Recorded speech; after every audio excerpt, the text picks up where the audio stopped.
ఎనిమిది కంటాలు తెగాలి, రక్తం చిందాలి. ఒక్కసారి మేము శబ్దం చేస్తే ఈ ప్రపంచం మొత్తం నిశ్శబ్దం. నేను చెప్తున్నా, డిసెంబర్ 5th కి అయితే థియేటర్లు తగలబడిపోతాయి అన్న. Bro hi bro. Hi bro. Akhanda Thaandavam ఎట్లా ఉంది ట్రైలర్?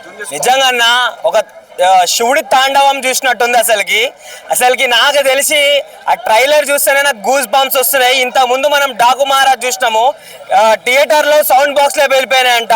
నాకు తెలిసి డిసెంబర్ 5th అయితే సినిమా థియేటర్లో తగలబడిపోవచ్చు.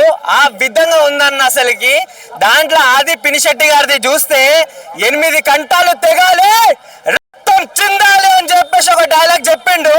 అసలుకి వేరే లెవెల్ అన్న. అసలుకి నాకు తెలిసి ఇంత ముందు జగపతి బాబు గారు ఓ హీరోగా చేసి ఒక రౌడీగా ఎలా వచ్చారు, ఈ సినిమా తర్వాత ఆది పినిశెట్టికి ఒక రౌడీ రోల్స్ ఎక్కువ అని చెప్పేసి నేను అనుకుంటున్నా. ఎందుకంటే ఇంత ముందు మనం అరుంధతి సినిమాలో ఒక పశుపతిని ఎలా చూస్తామో, పశుపతికి డబల్ ఉండన్న ఆ అఘోరి వేషంలో. అసలుకి అబ్బా వేరే లెవెల్ అనిపించింది.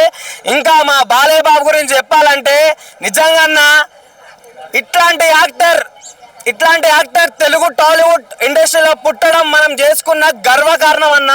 నిజంగా చెప్తున్నా, ఓ ప్రభాస్ ఒక సినిమా తీస్తే ఇంకో యాక్షన్ సినిమా తీస్తే ఇంకో హీరో దొరుకుతాడేమో మనకు తెలియదు, కానీ బాలయ్య లాంటి హీరో దొరకడం అయితే కష్టం. ఎందుకనంటే అదే అఖండ సినిమాలో ఏ హీరోని పెట్టినా సరే, నేను నిజంగా చెప్తున్నా, అంత పర్ఫెక్షన్ గా మాత్రం రాదు. ఆ డైలాగ్ లేదన్న. అసలుకి అబ్బాబ్బాబ్బాబ్బా ఒక్కసారి మేము శబ్దం చేస్తే ఈ ప్రపంచం మొత్తం నిశ్శబ్దం అని చెప్పేసి ఒక డైలాగ్ చెప్పిండు.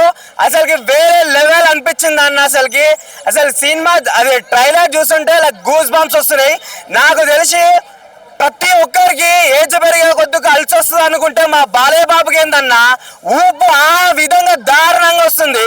ఒక ఎస్ఎస్ రాజమౌళి ఒక ప్రభాస్తో సినిమా తీసి ఒక కాంబినేషన్ ఎట్లుంటుందో, ఓ బోయపాటి ఒక బాలయ్య ఒక తమన్ కలిస్తే ఒక 100 RRRలు 100 బాహుబలులు కలుపుకుంటే ఎలా ఉంటుందో అలా ఉందన్న. అసలుకి నేను చెప్తున్నా, డిసెంబర్ 5th కి అయితే థియేటర్లు తగలబడిపోతాయి అన్న.